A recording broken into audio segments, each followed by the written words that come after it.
आसुछु प्रति मास भली एई मासरे मध्य आज आम भागवत गीता सत्र उपर आलोचना करुछे। बहुत बहुत धन्यवाद समस्त को जो माने उपस्थित अछंती। आम भागवत गीतार वर्तमान चतुर्थ अध्याय पहुंची सारीछे।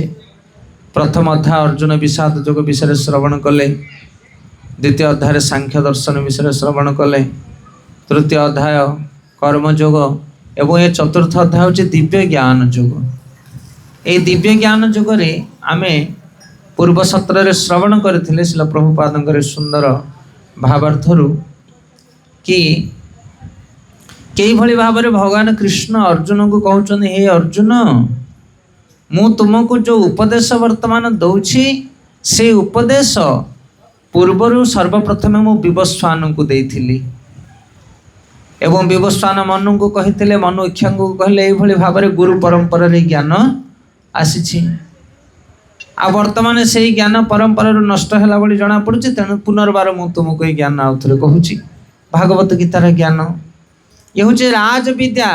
राज विद्या माने जेते विद्या रही जेते ज्ञान रही ता भितर सर्वश्रेष्ठ ज्ञान हूँ ये। गीतार बारंबार भगवान कहते कि हे अर्जुन ये ज्ञान मु जो आलोचना करुचे साधारण ज्ञान नुह, ये सर्वश्रेष्ठ ज्ञान। यत ज्ञानतानेह भूय अन्य ज्ञातव्य अवशिष्यते। जो ज्ञान को जानला पर जगतर किछि बाकी रहना जानिया से ज्ञान ये। आ यही ज्ञान को पूरा काल रे मु पूर्वरु कहितली विवस्वान को। तापर अर्जुन पचारुछंदी, हे कृष्ण आपण आमर तो गोटे बयस, कृष्ण अर्जुन सखा दुई जन एका बयसर। से कहले आपण आ मोर तल्प दिन है जन्म साथी आम जन्म होइचे आपण कहते विवस्वान को देइथिली। विवस्वान सर्वप्रथम सृष्टि प्रारंभ में मु ज्ञान देइथिली विवस्वान को, सूर्य देवता को। यह केमिति संभव?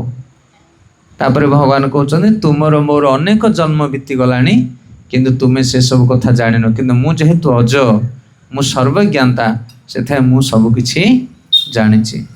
तो सेठे भगवान कहते मु हूँ सर्वेश्वर, मु सब किछि जाने किंतु तुम्हें से सब कथा जाने ना। तापर भगवान कहते कि हे अर्जुन प्रति कल्परे मु गोटे थर आसे। कल्प माने ब्रह्मांकर गोटे दिन। ब्रह्मांकर गोटे दिन रे भगवान आसंदी गोटे थर। को भगवान आसंदी ना स्वयं परम पुरुष भगवान तांकर निजर स्वदेह रे आसंदी। भगवान कहते मोर असंख्य अवतार माने अछंदी, मोर अंश मोर कला अंश ए जगत आविर्भाव हुअंती। भगवान असंख्य प्रकार अवतार रही। जमिति जुग अवतार चारोटी जुगर चारोटी अवतार आसुछंदी। लीला अवतार भगवान लीला करने अवतार मान आसंदी। शक्त्यावेश अवतार निजर शक्ति को नहीं आसंदी, कार्य करके जाती। जमिति व्यासदेव आसी शास्त्र लेखापी भगवान अवतार सी। आ मनंतर अवतार प्रत्येक मनु को साहाय्य करने भगवान गोटे अवतार नि मनंतर अवतार कहुए। असंख्य अवतार रही भगवान किंतु भगवान कहते मु सीना अवतार मान को पठाए किंतु मु निजे आसे केबे ना ब्रह्मांकर गोटे दिन रे थरे आसे, गोटे कल्परे थरे आसे। ए कथा कहउछन। आ मु कोन पई आसे ना जदा जदा ही धर्मस्य ग्लानि भवति भारत। जेतेबेले भारत भूमि रे धर्मर ग्लानि हुए, अधर्मी माने वृद्धि प्राप्त करंती, सेतेबेले मु आसे धर्म को स्थापन करी साधु संत मान को पालन करिया पई। परित्राणाय साधुना विनाशाय च दुष्कृतम धर्म संस्थापनार्थाय संभवामि जुगे जुगे। जुग को जुग मु आसे एभली भाव में कर्म करके जाए। तापर भगवान कहउछंदी कि जन्म कर्म चमे दिव्यम एवं जवेति तत्त तक्ता देह पुनर्जन्म नायति मामेति अर्जुन। हे अर्जुन मोर जन्म और मोर कर्म होछि दिव्य। जमिति साधारण लोक माने जन्म ग्रहण करती, जमिति देवता असुर माने जन्म ग्रहण करती, मु सेमिति जन्म हुए ना। मु आसे धर्म को स्थापन करिया पई। मु अज, मु विभु, मु सर्वेश्वर। मु कई भली आसे ना मोर निज इच्छा आसे, निज इच्छा जाए। भगवान कहउछंदी, शिल प्रभुपाद कहउछंदी जमिति पूर्व दिगरे सूर्य उदय हंती आ संज हेले सूर्य अस्त हो जाती। सूर्य अस्त हो गले कौन सूर्य मरीगले ना सूर्य नष्ट हो गले ना, सूर्य केवल आमर दृष्टिर अंतराल चलीगले। सूर्य आम आखि आगर चलीगले पश्चिम दिगरे, किंतु एबे भी सी अच्छा पुनर्बार सकाळ पाइला थर सूर्य उदय हंती। तांको कहा जाए आविर्भाव आउ तीर भाव। से भगवान आविर्भाव हुए, तीर भाव हुए। से केवे मृत्युवरण करती ना से भगवान जन्म भगवान कर्म या जो मैंने बुझी जाती से जगत उद्धार पाई जाती। ये कथा गत सत्र में आम पढ़ी आलोचना करते। ये प्रसंग में आम गोटे सुंदर लीला कही आपण मानकर मन पड़ुछि क्षीरचोरा गोपीनाथ कथा कही कि भगवान केमिति तांकर भक्त मान सहित लीला करती। ये आमर रेमुणा बालेश्वर बालेश्वर गोटे स्थान अच्छी रेमुणा आठी गोपीनाथ विग्रह अच्छा भगवान कृष्ण सुंदर विग्रह जे कि रामचंद्र तांकर सरमुन खोदित करते सीता माता मन पड़ुछि स्टोरी गत थर कही आम आउ से विग्रह को किए पूजा करते सीता माता पूजा करते ब्रह्माजी पूजा कले से होचंदी गोपीनाथ। एबे भी विग्रह अच्छा सुंदर विग्रह चारिकोणिया कला मोगनी पत्थर रामचंद्र सर मुन खोलिकी तैयारी करछन से विग्रह को सीता माता को देखापी कि मोर लेस्ट लाइफ जो परवर्ती मोर जो आसब जुग त्रेता पर द्वापर जुगे मो कृष्ण रूप को धारण करी सीता माता कहते केमितिका रूपटा कहीं तापर से खोदे करके देखौछन सीता माता पूजा कर सीता माता चलीगला ब्रह्मा पूजा कर रेमुणा बालेश्वर आपड़ के जातु भगवान पाखे क्षीरी भोग लगे आ भगवान माधवेन्द्रपुरी क्षीरी चोरी करते भक्त भगवान क्षीर कहला चोरी से नाम होइला क्षीर चोरा हरि से दिन ठारू तांको ना गोपीनाथ थिला आ क्षीर चोरा गोपीनाथ हो गला भक्त भगवान कौन कले क्षीरी चोरी करते से प्रसंग आपण कही चंदन यात्रार कथा बहुत सुंदर प्रसंग से आमे गत सत्र शुणी कि केमती भगवान ज्ञान को सर्वप्रथमे देइथिले विवस्वान को एवं भगवान जन्म कर्म हूँ दिव्य भगवान लीला हूँ दिव्य ताको साधारण लोक बुझीपारती ना ए पर्यंत आम जाइथिले दिव्य ज्ञान कथा ये आज आम शुणा 10 नंबर श्लोक भगवत गीता चतुर्थ अध्याय श्लोक क्रमांक 10 एठू आरंभ करवा। आज प्रसंग बहुत सुंदर प्रसंग रही भगवान कहते कि मोर जन्म कर्म हूँ दिव्य आउ को माने जानती मते ना जो माने शुद्ध साधु जो माने हृदय निर्मल पवित्र एमती पूरा काल रे पूर्वर अनेक व्यक्ति माने मते समर्पित होइछंती मते जानिछंती मते बुझिछंती आउ जो माने ज्ञानी विज्ञ से माने सत्कर्म करी जगत उद्धार पाई जांती। आज कर्म विषय आम श्रवण करवा बहुत गहन कथा। ए भागवत गीता सत्र आरंभ हवा पूर्व आम आलोचना करथिले 2टी क्लास नेथिले मन पड़ुथि आपण मानकर भागवत गीतार 5टा टॉपिक रही 5टा केतटा टॉपिक 5टा ईश्वर जीव प्रकृति काल आउ कर्म ए 5टा टॉपिक। तो ये जो अध्याय भगवान बर्तमान कहवाई जाउछन कर्मर सिद्धांत कर्म कौन कर्म अकर्म विकर्म 3 प्रकार कर्म रही। आज आम पाठ करवा ये सब गत काली आम थिलु बुगुड़ा पाखरे ये जस्ट बुगुड़ा मुझे आसुची आ बुगुड़ारे गोटे गायत्री परिवार गोटे मंदिर रही गायत्री शक्तिपीठ से प्रवचन थिला आमर। तो से आम कर्म मीमांसा विषय गत काली कहते यही श्लोक वेदरे 3टी कांड रही गोटे है ज्ञान कांड आ गोटे है उपासना कांड आ गोटे हूँ कर्म कांड ज्ञान कांड कर्म कांड उपासना कांड से 3टा एक कांड विषय गीतार बाहर करके आम पॉइंट्स कहते कर्म सिद्धांत कर्म मीमांसा। तो आज आम शुणा कर्म केमिति मनुष्य करवा दरकार कौ कर्म कले आम भगवान को प्रसन्न कर कर्मणा गहना गति ता विषय भगवान कहते। तो श्लोक क्रमांक 10 बीतराग भय क्रोध मनमय नामुपाश्रित बहव ज्ञान तपसा पुता मद भाव भागता पुता मद भावम आगता कहले अतीतरे अनेक लोक राग द्वेष भय एवं क्रोधरु मुक्त होई मोठारे संपूर्ण रूपे युक्त होई एवं संपूर्ण रूपे मोर शरण रे आसी मो ज्ञान लाभ कर विशुद्ध होइछंती एवं एही प्रकार से माने समस्ते मोर दिव्य प्रेम लाभ करछंती।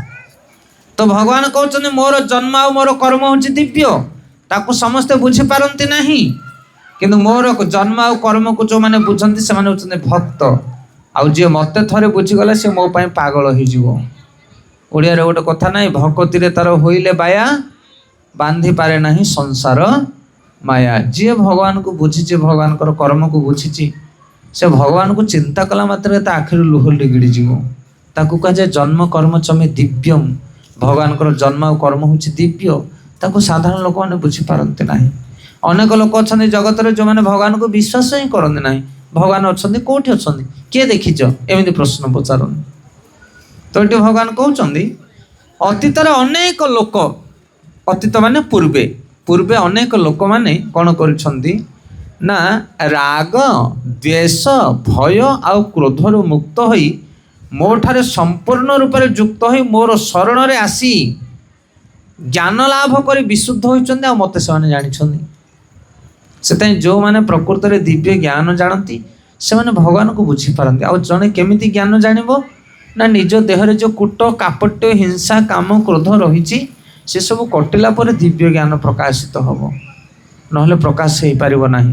ସେଇଥିପାଇଁ ଆମକୁ କ'ଣ କରିବାକୁ ପଡ଼ିବ ନା ଆମକୁ ଭଗବାନଙ୍କର ସେବା କରିବାକୁ ପଡ଼ିବ, ସାଧୁସଙ୍ଗ କରିବାକୁ ପଡ଼ିବ, ଶାସ୍ତ୍ର ଅଧ୍ୟୟନ କରିବାକୁ ପଡ଼ିବ। ଏହାଦ୍ୱାରା ଆମର ପାପ କର୍ମରୁ ଆମେ ନିବୃତ୍ତ ହେଇ ଆମେ ସତ୍ ଜ୍ଞାନ ପ୍ରାପ୍ତ ହେଇପାରିବା। ଜ୍ଞାନ ଦୁଇ ପ୍ରକାର, ଗୋଟିଏ ହେଲା ଶୁଷ୍କ ଜ୍ଞାନ, ଆଉ ଗୋଟେ ହେଲା ଭକ୍ତିମୟ ଜ୍ଞାନ। ଉଦାହରଣ ସ୍ୱରୂପ ଆମେ କେବଳ ବାହାରୁ ଗୋଟେ ଲୋକକୁ ଦେଖିବା, ଇଏ ଜଣେ ଅଧିକାରୀ ଲୋକ ଯାଉଛନ୍ତି, ଜଣେ ଡକ୍ଟର ଯାଉଛନ୍ତି, ଆମେ ତାଙ୍କୁ ପ୍ରଣାମ କରିବା, ଡକ୍ଟର ସାର୍ ନମସ୍କାର, କିମ୍ବା ଯାହା କିଛି ବି ଆମେ ସାର୍ ଅଫିସର କହି ମୁଣ୍ଡିଆଟେ ମାରୁଛେ। କ'ଣ ତମେ ତାଙ୍କୁ ଚିହ୍ନିଛ? ହଁ ଚିହ୍ନିଛି। କିଏ ସିଏ? ନା ସେ ପୁରା ଡକ୍ଟର ସାର୍, ତମେ ଜାଣିଛ ତା ବିଷୟରେ, ସେଥିପାଇଁ ପ୍ରଣାମଟେ କଲ। କିନ୍ତୁ ତାଙ୍କ ପାଖରେ ଯିଏ ରହୁଛନ୍ତି ଡକ୍ଟରଙ୍କ ପାଖରେ, ସିଏ ତାଙ୍କ ବିଷୟରେ ଅଧିକ ଜାଣିଛନ୍ତି। ଡକ୍ଟରଙ୍କର କେତେ ଜ୍ଞାନ, କେତେ ଅଭିଜ୍ଞତା, କେତେ ସୁନ୍ଦର ଭାବରେ ଟ୍ରିଟମେଣ୍ଟ କରିପାରନ୍ତି, କେତେ ପାଠ ପଢ଼ିଛନ୍ତି, କେଉଁ ମେଡ଼ିକାଲରେ ଇଏ ଆଗରୁ ଟ୍ରିଟମେଣ୍ଟ କରି ଆସିଛନ୍ତି, ଏସବୁ କଥା କାହାକୁ ଜଣା? ଯେ ତାଙ୍କ ପାଖରେ ଅଛି। ତାକୁ କୁହାଯାଏ ଭକ୍ତିମୟ ଜ୍ଞାନ। ସେଥିପାଇଁ ଭଗବାନଙ୍କର ସେବା ଆମେ ଯେତେବେଳେ କରିବା ଆମକୁ ଭଗବାନଙ୍କର ପୂର୍ଣ୍ଣ ଜ୍ଞାନ ଜଣା ପଡ଼ିବ। ନହେଲେ ବାହାରୁ ସମସ୍ତେ କୃଷ୍ଣ ରାମକୁ ଜାଣନ୍ତି। ଓଡ଼ିଶାରେ ଭାରତରେ କୃଷ୍ଣ ରାମକୁ କିଏ ନ ଜାଣେ? ରାମ କିଏ? ନା ଦଶରଥ ନନ୍ଦନ ରାମ, ରାବଣକୁ ବଧ କରିଥିଲେ, ସୀତାମାତାଙ୍କୁ ଉଦ୍ଧାର କରିଥିଲେ, ଏଇ କଥା ସମସ୍ତେ ଜାଣନ୍ତି। କିନ୍ତୁ ସେଇ ରାମଙ୍କର କେହି ପୂଜା କରିପାରନ୍ତି ନାହିଁ, ସେ ରାମଙ୍କର କେହି ଭଜନ କରିପାରନ୍ତି ନାହିଁ, ସେ ରାମ ନାମକୁ କେହି ରଟନ କରିପାରନ୍ତି ନାହିଁ। କାହିଁକି? କାରଣ ତା ବିଷୟରେ ଅଧିକ ଆମେ ଜାଣିନେ। କୃଷ୍ଣ କିଏ? ହଁ କୃଷ୍ଣ ନନ୍ଦ ଯଶୋଦାଙ୍କର ପୁତ୍ର, ଦେବକୀ ବସୁଦେବଙ୍କର ପୁତ୍ର, କୃଷ୍ଣଙ୍କ ବିଷୟରେ ସମସ୍ତେ ଜାଣନ୍ତି। ଏ ହେଲା ବାହ୍ୟ ଜ୍ଞାନ। କିନ୍ତୁ ତତ୍ତ୍ୱରେ ଯଦି ଜଣେ କୃଷ୍ଣକୁ ଜାଣେ, ସେଥିପାଇଁ କହୁଛନ୍ତି ଯେ ଯେଉଁମାନେ ରାଗ ଦ୍ୱେଷ, ରାଗ ମାନେ କ'ଣ? ରାଗ ମାନେ ଆସକ୍ତି, ଦ୍ୱେଷ ମାନେ ହିଂସା କରିବା। ଏଇ ଜଗତରେ ଆମେ କେତେ ଲୋକଙ୍କୁ ଭଲ ପାଉ ଆଉ କେତେ ଲୋକଙ୍କୁ ଘୃଣା କରୁଛେ କି ନାହିଁ? ଆମର ନିଜର କିଛି ଅଛନ୍ତି, ଆଉ କିଛି ଲୋକଙ୍କୁ ଘୃଣା, ସେ ଲୋକଟା ହେ ବେକାର ଲୋକଟା, ଇଏ ଭାରି ଭଲ, ଇଏ, ଆକୁ କୁହାଯାଏ ରାଗ ଆଉ ଦ୍ୱେଷ। ରାଗ ମାନେ ଆସକ୍ତି ଆଉ ଦ୍ୱେଷ ମାନେ ଘୃଣା। ଭଗବାନ କହୁଛନ୍ତି ଏଇ ଦିଟା ଆଗରୁ ଯିଏ ଉପରକୁ ଯିବ ସିଏ ମୋତେ ଚିହ୍ନିବ। ଆମେ ତ ଏଇ ଦିଟାରେ ସବୁ ଛନ୍ଦି ହେଇକି ଅଛେ କି ନାହିଁ? କେତେ ଲୋକଙ୍କୁ ଆମେ ଭଲ ପାଉଛେ, କେତେ ଲୋକ ଭଲ ପାଉନି। ଇଏ ଭଲ, ସିଏ ଭଲ, ସିଏ ଭଲ, ଇଏ ଖରାପ, ସିଏ ଖରାପ, ସିଏ ଖରାପ। ଏ ଜଗତରେ କେହି ଭଲ କେହି ଖରାପ ନୁହନ୍ତି ଆଜ୍ଞା। ଆମର ଦୃଷ୍ଟି କ'ଣ କରେ ନା ପାତର ଅନ୍ତର ତିଆରି କରେ। ଗୋଟେ ମଦୁଆକୁ ଯଦି ପଚାରିବ, ମଦୁଆ ନା ମଦୁଆ ଭଲ ନା, ମଦ ଖାଇକି ଏସ୍ କରୁଛି ସିଏ, କିନ୍ତୁ ଭଦ୍ର ଲୋକ ପଚାର ମଦ ବେକାରିଆ ଲୋକ, ସେ ଯାକ କାହା ପାଇଁ କିଏ ଭଲ ନା, ବୁଝିପାରୁଛ ନା ନାହିଁ? ସେଥିପାଇଁ କାହା ପାଇଁ କିଏ ଭଲ, କାହା ପାଇଁ କିଏ ଖରାପ, କିନ୍ତୁ ପ୍ରକୃତରେ ଭଲ ମନ୍ଦ କିଛି ନାହିଁ। ଏଇ ଭଲ ଏଇ ମନ୍ଦ ଏଇ ମନର ବିକାର। ମନ କେତେବେଳେ କାହାକୁ କହୁଛି ଭଲ, କେତେବେଳେ କହୁଛି ଖରାପ। ସେଇ ଲୋକଟା ଯଦି ତମ କଥା ଶୁଣିଲା, ତମ ଗୁଣ ଗାଇଲା ବୋଲେ ତମେ କହିବ ଏଇଟା ଭଲ ଲୋକଟା। କାଲି ଯଦି ସିଏ ତମ କଥା ନ ଶୁଣିଲା, ଏଇଟା ବେକାରିଆ ଲୋକଟା। ସତ ନା ନାଇଁ କୁହନ୍ତୁ? ସେଥିପାଇଁ ଭଗବାନ କହୁଛନ୍ତି ଯେ ରାଗ ଆଉ ଦେଶର ଉପରକୁ ଚାଲିଯାଏ, ଘୃଣା ନିନ୍ଦା ଅପବାଦ ଠାରୁ ଯେ ଉପରକୁ ଯାଏ ସିଏ ମୋତେ ପାଏ। ତାକୁ କୁହାଯାଏ ଆତ୍ମସ୍ତର, ସ୍ଥିତପ୍ରଜ୍ଞ ସ୍ତର। ଆମର ମତି ଏବେ ଭୌତିକ ଜଗତରେ ଚଞ୍ଚଳ ହେଇକି ବୁଲୁଛି। ଏଇ ଚଞ୍ଚଳ ମନରେ ଆମେ କୃଷ୍ଣକୁ ବୁଝିପାରିବା ନାହିଁ। ସେଥିପାଇଁ ଭଗବାନ କହୁଛନ୍ତି ପୂର୍ବେ ଅନେକ ଲୋକମାନେ ଏଇ ଘୃଣା ନିନ୍ଦା ଅପବାଦରୁ ଉପରକୁ ଯାଇ ମୋତେ ପାଇଛନ୍ତି, ମୋତେ ବୁଝିଛନ୍ତି, ଆଉ ମୋ ଉପରେ ସମର୍ପିତ ହେଇ ଦିନ ନିର୍ବାହ କରୁଛନ୍ତି।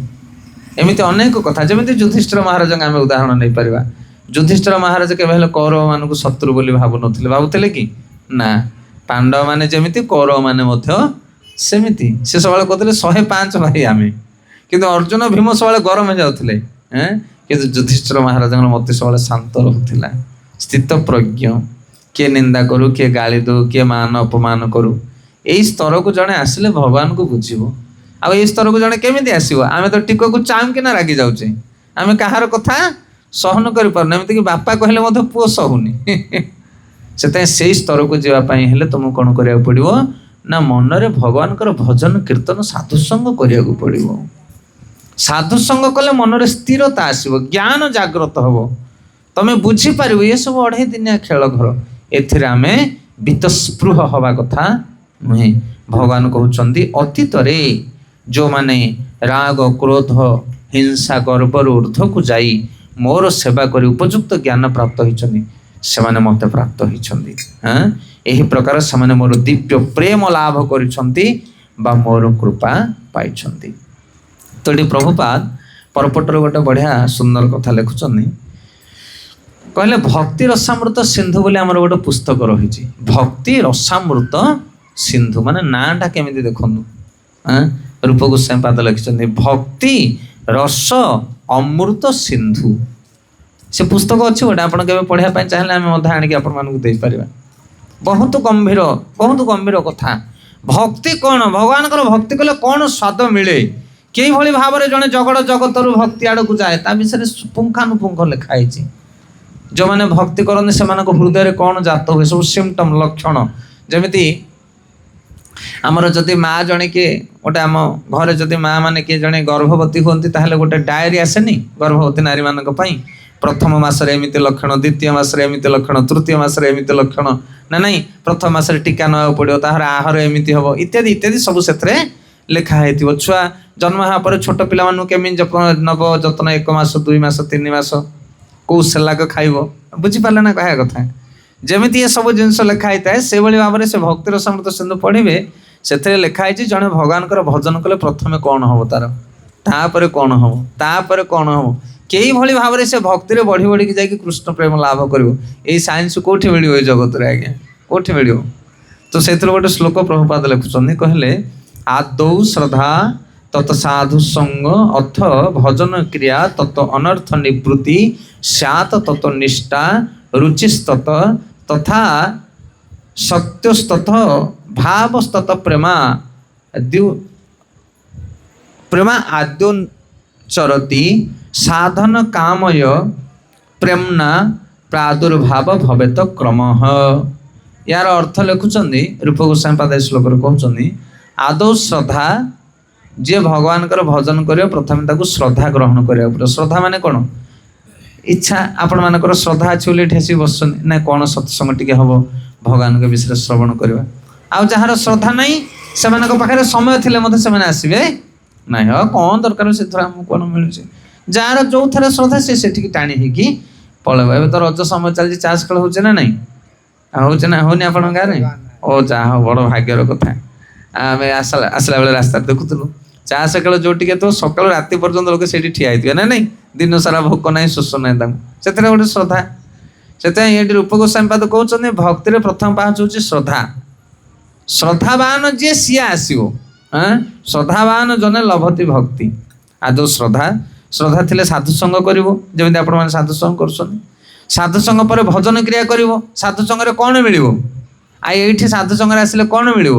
ଚୁଡ଼ା ଖଇ ମୁଢ଼ି ଟିକେ ଭୋଗ ମିଳିବ, କିନ୍ତୁ ଅମୂଲ୍ୟ ଜିନିଷ କ'ଣ ମିଳିବ ନା ଭଜନ କ୍ରିୟା ମିଳିବ। ଘର ସଂସାର ଭିତରେ ଥାଅ, ପିଲା ଛୁଆ ଚାକିରି ବାକିରି ଜମିବାଡ଼ି ସବୁ କର, କିନ୍ତୁ ଟିକେ ହରି ଭଜନଟା କର। ସାଧୁ ସଙ୍ଗରେ ହରି ଭଜନଟା ତମକୁ ଶିଖେଇବେ। ସେଥିପାଇଁ ସାଧୁ ସଙ୍ଗରୁ ସେଇମାନେ ଲାଭ ପାଇପାରନ୍ତି ଯେଉଁମାନେ ଜୀବନରେ ହରି ଭଜନ କରନ୍ତି। ହେଲା ତୃତୀୟ ଷ୍ଟେପ୍, ଶ୍ରଦ୍ଧା, ସାଧୁ ସଙ୍ଗ, ଭଜନ କ୍ରିୟା। ଆଚ୍ଛା, ଭଜନ କ୍ରିୟା କଲେ କ'ଣ ହେବ ନା ଅନର୍ଥ ନିବୃତ୍ତି ହେବ। ଅନର୍ଥ ନିବୃତ୍ତି ମାନେ କାମ କ୍ରୋଧ ଲୋଭ ହିଂସା ଯେଉଁଟା ଆମେ ଆଲୋଚନା କରୁଥିଲେ ସେ ଯାକ ସବୁ ସଫା ହେବ। ଯିଏ ଭଗବାନଙ୍କର ନାମ ଜପ କରିବ, ପ୍ରତିଦିନ ଭାଗବତ ପଢ଼ିବ, ମେଡ଼ିସିନ ଖାଇଲା ଭଳିଆ ତା ଦେହରୁ ଖରାପ ଜିନିଷ ଟିକେ ଟିକେ ଧୀରେ ଧୀରେ ଯିବ। ସେଥିପାଇଁ ଚୈତନ୍ୟ ମହାପ୍ରଭୁଙ୍କର ଚୈତନ୍ୟ ଚରିତାମୃତରେ ବର୍ଣ୍ଣନା କରାହେଇଛି, ଆରେ ଆଣିଛି ଔଷଧି ମାୟା ନାସିବାର ଲାଗି, ଆଣିଛି ଔଷଧି ମାୟା ନାସିବାର ଲାଗି, ହରି ନାମ ମହାମନ୍ତ୍ର লিয় তুমি মাগি, হরি নাম মহামন্ত্র লিয় তুমি মাগি। আনিছি ঔষধি মায়া নাসিবার লাগি, আনিছি ঔষধি মায়া নাসিবার লাগি, হরি নাম মহামন্ত্র लियो तुम्हें मागी हरि नाम महामंत्र लियो तुम्हें मागी। तो चैतन्य चरितामृत वर्णना करा ये हूँ औषध। कौन ये औषध मेडिसिन कि मेडिसिन ये ना माया को नाश करिया लगी। ये जो हमको माया मोह लगी मोर तोर हाँ ये भल ये मंद जोटा आम आलोचना कर सब माया ये सब कौटा सत नुहे। आज जाको निजर करुच काली पर कर काली जी पर आज तुम निजर या माया बोली कह जोटा तुमर नुह ताको तुमर बोली गंठित कर धरच। हेले माया केतले कटिबो ना जो हरिनाम नब आनी औषधि माया नासिबार लगी हरिनाम महामंत्र लियो तुमी मागी। हरिनाम मागी कि नियो भगवान कर नाम जप कोठी भगवान कर नाम मिल साधु संगे मिल कारण जी हरिनाम करुथिबो सी हरिनाम दे पारिबो। आमे अनेक जगह प्रवचन करने जाऊ जपमाल मुनि नहीं जाऊ आन्न मानक जपमाल मुनि दौ से जपमाल नहीं जप करती पचारती आगे केमी जप करूँ कौन करूँ आम विधि विधान बतई दौ। यह द्वारा कौन हम ना हरिनाम कले तुम क्रोध करना हरिनाम कले हिंसा क्रोध काम आसक्ति ये सब दूरीभूत हो तुम्हें शांति दिन अतिबाहित कर यार शक्ति हूँ या से श्रद्धा साधु संग भजन क्रिया तापर अनर्थ निवृत्ति माने खराब जिन सब नष्ट हो अनर्थ निवृत्ति पर निष्ठा आसो। निष्ठा निष्ठा माने कौन जो मैंने भगवान कर नाम जप करके लाभ पाईगले से ना जप करने द्वारा आमर मनटा शांत रोचे से निष्ठा आसीगला से प्रतिदिन हरिनाम करेंगे प्रतिदिन सत्संग आसवे। आउ जो मैंने करके लाभ न पाई से माने दिने आसिले दी दिन पड़िया ना बुझीपार ना नहीं हाँ जीवा काली जीवा ना एथर पलू आर सप्ताह को जीवा जो मैंने लाभ न पाई थे कहे निष्ठा आसुनी आमर भजन रे किंतु जी हरि भजन करके लाभटा पाई से निष्ठार सहित हरि भजिब। जी खाई क्षीर रसर नीति धाई गौड़हर ताको निष्ठा बोली कहुए। खराब अभ्यास कटिला पर जड़े सत्संग को रेगुलार आसो खराब अभ्यास न कटिले रेगुलार आसपार ना रेगुलार हो तार से अनर्थ निवृत्ति हेले निष्ठा आसो। आ निष्ठार सहित जो मैंने भजन करेंगे तांको मिलिबो रुचि रुचि माने स्वाद टेस्ट।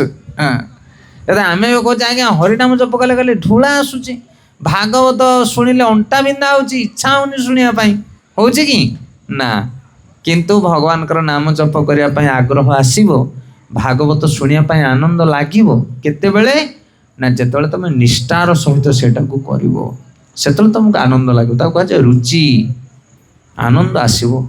निष्ठार सहित जड़े जदि भगवान को नाम कर निष्ठार सहित जदि भागवत को पाठ कर किए निष्ठार सहित कर जा हृदय बदगुण नथिबो से जो मैंने शुद्ध आत्मा पाप कर्म चिंता करते नहीं दोष दुर्गुण न थाए जो मानकर से माने निष्ठार सहित हरिभजन करती आ हरिभजन अपर्याप्त आनंद पाती से माने आनंदर सहित हरिनाम करती आनंदर सहित भागवत पढ़ती सेमितिका लोक मिलिया बड़ कष्ट आज्ञा।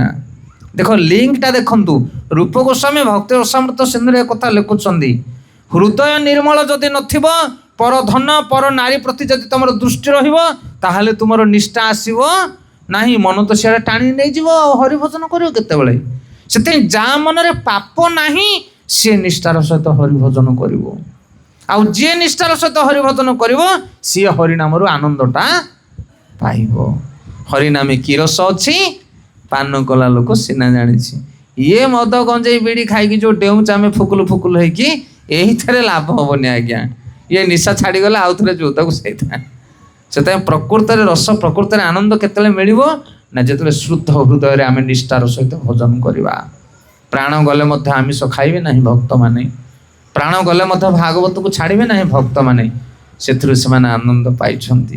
कोटि कोटि लोक माने टंका धन सबकि छाड़ दे कि हरिभजन रे लिप्त अच्छा साधु सन्थ बाबाजी वैष्णव मान अभाव ना जगत रे आपण मैंने जाइए देखु कोटिपति लोक मैंने करोड़पति अरबपति घर पिला माने कहीं कारण ता भीतर स्वाद अच्छे आज्ञा स्वाद ए जगत रे स्वाद ना से निर्मल हृदय निष्ठार सहित हरिभजन कले से रुचि मिले रुचि माने कौन आनंद आउे रुचि पर हूँ भाव भाव बहुत गंभीर कथा आज्ञा ये जो आम लोक देखाणिया भाव करे ये भाव नुह भाव अच्छे सप्तम पाहाचरे भाव श्रद्धा साधुसंग ଭଜନ କ୍ରିୟା, ଅନର୍ଥ ନିବୃତ୍ତି, ନିଷ୍ଠା, ରୁଚି, ଭାବ। କେତେଟା ପାହାଚ ହେଲା? ସପ୍ତମ ପାହାଚରେ ଭାବ ଆସିବ। ଜଣେ ନିର୍ମଳ ହୃଦୟବାନ ବ୍ୟକ୍ତି ନିଷ୍ଠାର ସହିତ ହରିଭଜନ କଲେ ଆନନ୍ଦ ମିଳିବ। ଆନନ୍ଦର ସହିତ ଯେତେବେଳେ ଜଣେ ହରିଭଜନ କରିବ ସେତେବେଳେ ତା ହୃଦୟରେ ଭାବ ପ୍ରକଟ ହେବ। ଆଉ ସେଇ ଭାବକୁ ଗ୍ରହଣ କରନ୍ତି ଭଗବାନ। ସେଥିପାଇଁ ତାଙ୍କ ନାଁ ହେଉଛି ଭାବଗ୍ରାହୀ ଜନାର୍ଦ୍ଦନ। ଏତିକି ବାଟ ଗଲା ପରେ ଆଜ୍ଞା ତମ ଡାକ ଶୁଣିବେ କିଏ? ଜଗନ୍ନାଥ।